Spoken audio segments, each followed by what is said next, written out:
Hello students, कैसे हो आप लोग। मौर्य एजुकेशन में आपका स्वागत है। स्टूडेंट्स, आज हम इलस्ट्रेशन नंबर 3 यहाँ पर चैप्टर नंबर 2 का कंप्लीट करेंगे। हम स्टेप बाय स्टेप चल रहे हैं आपके लिए कि आपको एक पॉइंट आपका क्लियर होना चाहिए, क्योंकि अकाउंट और मैथ दोनों एक ही तरह से सॉल्व करते हैं। हम दोनों के लिए मेथड और रूल्स होते हैं। अगर रूल्स को हम भूल गए, रूल्स से हम अगर भटक गए तो हमारा अकाउंट रॉन्ग हो जाएगा। और अकाउंट तो एक ऐसा सब्जेक्ट है कि अगर आपने एक एंट्री रॉन्ग कर दिया तो पूरा का पूरा आपका अकाउंट रॉन्ग आएगा। आपके बिजनेस में आपका बहुत बड़ा लॉस कर सकता है। इसके लिए आप हर पॉइंट को अच्छे से समझिए, अच्छे से जानिए और अच्छे से ही उसको कैटेगराइज कीजिएगा। तो क्वेश्चन नंबर 3 में हमको दिया है यहाँ इलस्ट्रेशन में, एग्जाम्पल में, जो कि उदाहरण बोलते हैं। उदाहरण 3 में दिया है, classify the following account under personal, real and nominal account. इसके पहले इलस्ट्रेशन 2 भी जो हमने किया है सेम क्वेश्चन रहा है, बस उसके हेड अलग रहे हैं। तो उसको देखिए, 12 को हमने आगे वाले में समझा, कैटेगराइज किया तो कौन सा पर्सनल आता है, कौन सा रियल आता है और कौन सा नॉमिनल आता है। 12 अकाउंट के बारे में हमने जान लिया है। तो आई होप कि 12 अकाउंट का आपका फंडा क्लियर हो गया होगा। आज हम फिर से 12 अकाउंट के बारे में यहाँ पर पढ़ेंगे। तो टोटल आपका 24 अकाउंट का कॉन्सेप्ट क्लियर हो जाना चाहिए। चलिए हम स्टार्ट करते हैं। फर्स्ट आता है कैश अकाउंट। कैश अकाउंट क्या है? अगर कैश अकाउंट की बात करें तो कैश रोकड़ा हमारे बिजनेस की सबसे बड़ी प्रॉपर्टी यही रहती है, क्योंकि बिना कैश से हम बिजनेस को मूव ही नहीं कर सकते। तो बिजनेस में ये क्या करता है, बिजनेस को मूव करने के लिए, बिजनेस को आगे बढ़ाने के लिए हर जगह कैश की ज़रूरत पड़ती है। और कैश क्या है हमारा? कैश एक रियल अकाउंट आता है। क्यों? क्योंकि कैश को हम छू सकते हैं, कैश को हम देख सकते हैं, कैश की वैल्यूएशन कर सकते हैं, कैश को हम कैरी कर सकते हैं। तो इस कैटेगरी की प्रॉपर्टी को हम क्या बोलते हैं? रियल अकाउंट की कैटेगरी में रखते हैं। तो हमारा कैश अकाउंट क्या हो गया बच्चों? कैश अकाउंट हमारा रियल अकाउंट होता है। आगे बात आती है दूसरा, आउटस्टैंडिंग सैलरी अकाउंट। तो आउटस्टैंडिंग सैलरी अकाउंट क्या है? देखिए, आउटस्टैंडिंग सैलरी को हम क्या करते हैं, अगर सिर्फ सैलरी अकाउंट रहता तो सैलरी अकाउंट को हम क्या करते हैं बच्चों? सैलरी अकाउंट हमारा नॉमिनल अकाउंट की कैटेगरी में आता है। सैलरी अकाउंट कहाँ पर आता है? नॉमिनल अकाउंट की कैटेगरी में आता है। लेकिन आउटस्टैंडिंग सैलरी है। सैलरी हमने क्या करा है, कोई एम्प्लॉई हमारे यहाँ काम किया है, उसको हमको सैलरी दे देना चाहिए, लेकिन हमने सैलरी दिया नहीं है। तो एक तरह से उसकी सैलरी क्या हो गई है, हमारे पास उसकी एक तरह से लाइबिलिटीज़ हो गई है। और ये लाइबिलिटीज़ आज नहीं कल हमको चुकाना है। और किसके इसमें चुकाना है? कैश के रूप में चुकाना है। ठीक है, तो यहाँ पर आउटस्टैंडिंग सैलरी को हम किस में रखते हैं बच्चों? आउटस्टैंडिंग सैलरी हमारा पर्सनल अकाउंट में आता है। आउटस्टैंडिंग सैलरी को हम कहाँ पर रखते हैं? पर्सनल अकाउंट की कैटेगरी में रखते हैं, क्योंकि उसका एक हेड हम बना देते हैं आउटस्टैंडिंग सैलरी। तो जो भी आउटस्टैंडिंग होगा उस सैलरी को हम यहाँ पर रखते हैं। तो पर्सनल अकाउंट हमारा सैलरी होता है। ठीक है, थर्ड वन, रोहित अकाउंट। तो रोहित सीधा सीधा नाम दिख रहा है कि किसी इंडिविजुअल का नाम है। तो कोई इंडिविजुअल के नाम से अगर किसी भी प्रकार का अकाउंट ओपन होता है तो उस अकाउंट को हम क्या बोलते हैं? हमारा पर्सनल अकाउंट आता है। वहाँ पर क्या होता है? पर्सनल अकाउंट आता है। आगे बात आती है फोर्थ वन, फर्नीचर अकाउंट। तो फर्नीचर क्या है? हमारे बिजनेस के लिए, हमारे लिए एसेट्स है। तो एसेट्स को हम रियल अकाउंट बताते हैं। एसेट्स हमारा क्या है? रियल अकाउंट है, क्योंकि फ़र्नीचर हम कराते हैं। तो फर्नीचर हमारा 2 साल, 4 साल, 10 साल के लिए लॉन्ग टाइम का इन्वेस्टमेंट होता है। लॉन्ग टाइम इन्वेस्टमेंट को हम क्या बोलते हैं? लॉन्ग टाइम इन्वेस्टमेंट हमारा रियल अकाउंट एक प्रॉपर्टी बन जाता है। ठीक है, अब बात आती है life insurance corporation account. Life insurance corporation account क्या है? LIC है। LIC को भी हम एक इंडिविजुअल जैसा ट्रीट करते हैं। तो LIC हमारा क्या हो जाता है? पर्सनल अकाउंट है। LIC हमारा पर्सनल अकाउंट है। ठीक है, आगे बात आती है गुडविल अकाउंट।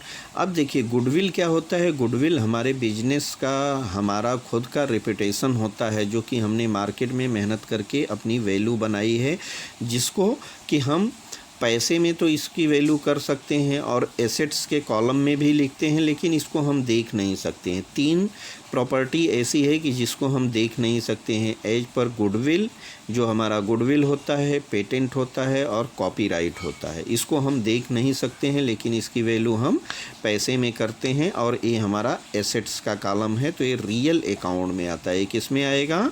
रियल अकाउंट में आता है। अब 7th आती है prepaid insurance account. Prepaid insurance account क्या है? देखिए, प्रीपेड इंश्योरेंस अकाउंट जैसे अभी हमने आउटस्टैंडिंग सैलरी को ट्रीट किया था, तो प्रीपेड इंश्योरेंस को क्या किया है हमने?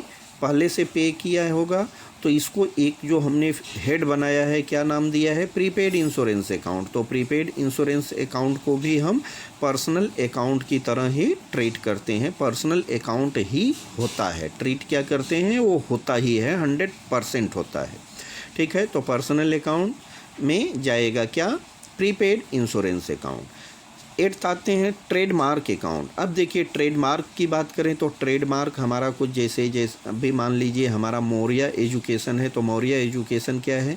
मौर्य हमारा एक तरह से ट्रेडमार्क हो गया, हमारे यूट्यूब का चैनल का एक ट्रेडमार्क है, हमारे बिजनेस का एक ट्रेडमार्क है। तो ट्रेडमार्क भी क्या होता है? हमारी एसेट्स होती है। अगर हम इसको किसको यूज करने का राइट्स देते हैं तो हमको कुछ उसके पैसे मिलते हैं। ठीक है, तो यहाँ पर भी ट्रेडमार्क क्या है? हमारा रियल अकाउंट है। ट्रेडमार्क को हम रियल अकाउंट में ट्रीट करते हैं। Commission account. अब देखिए, कमीशन क्या है? कमीशन एक तो आएगा या तो जाएगा। आएगा तो इनकम है, जाएगा तो एक्सपेंसेस है। लेकिन इसको हम कौन से हेड में रखते हैं? इसको हम नॉमिनल अकाउंट के हेड में रखते हैं। आप देख सकते हैं यहाँ पर दिया हुआ है, नॉमिनल अकाउंट के हेड में दिया हुआ है।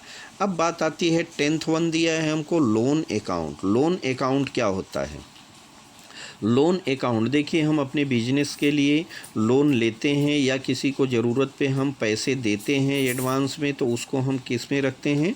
लोन अकाउंट में रखते हैं। तो लोन अकाउंट को भी हम किस में रखते हैं? पर्सनल अकाउंट में ही ट्रीट करते हैं। लोन अकाउंट क्या होता है? पर्सनल अकाउंट के हेड में आता है। तो लोन अकाउंट को हम पर्सनल अकाउंट की तरह ट्रीट करते हैं और पर्सनल अकाउंट का ही उसको हम नाम देते हैं। उस हेड का नाम हमारा पर्सनल अकाउंट रहता है। तो लोन अकाउंट को हम पर्सनल अकाउंट के कैटेगरी में रखते हैं। अब बात आती है ड्राइंग अकाउंट। देखिए, ड्राइंग क्या होता है बच्चों? ड्राइंग को बताया गया है कि ड्राइंग, अगर हम बिजनेस कर रहे हैं और बिजनेस से जुड़े हुए खर्चे को दे रहे हैं या खर्चे कर रहे हैं, तो उसको हम बिजनेस के फोल्ड में इनकम या एक्सपेंसेस में रखते हैं। अगर दे रहे हैं तो एक्सपेंस में, और आ रहा है तो इनकम के कैटेगरी में रखते हैं। लेकिन ड्राइंग क्या होता है? ड्राइंग बिजनेस से अलग होता है। जो व्यापारी अपने पर्सनल यूज के लिए कुछ पैसे, लाइट बिल हुआ या टेलीफोन बिल हुआ या बच्चे की फ़ीस हुई, इसके लिए वो पे करता है, तो उसको हम एक हेड का नाम देते हैं, ड्राइंग अकाउंट का नाम दे देते हैं। या व्यापारी अपना पर्सनल मोबाइल यूज करता है और उसका बिल पे करता है, तो उसको ड्राइंग की कैटेगरी में रखते हैं, तो इसको हम ड्राइंग बोलते हैं। तो ड्राइंग भी क्या है? हमारा पर्सनल अकाउंट है, क्योंकि उस पर्सन से जुड़ा हुआ है, पर्सनल एक्सपेंसेस है, इसके लिए इसको हम पर्सनल अकाउंट करते हैं। तो ड्राइंग अकाउंट हमारा क्या है? पर्सनल अकाउंट है। अब बात आती है इंटरेस्ट अकाउंट की। इंटरेस्ट अकाउंट क्या है बच्चों?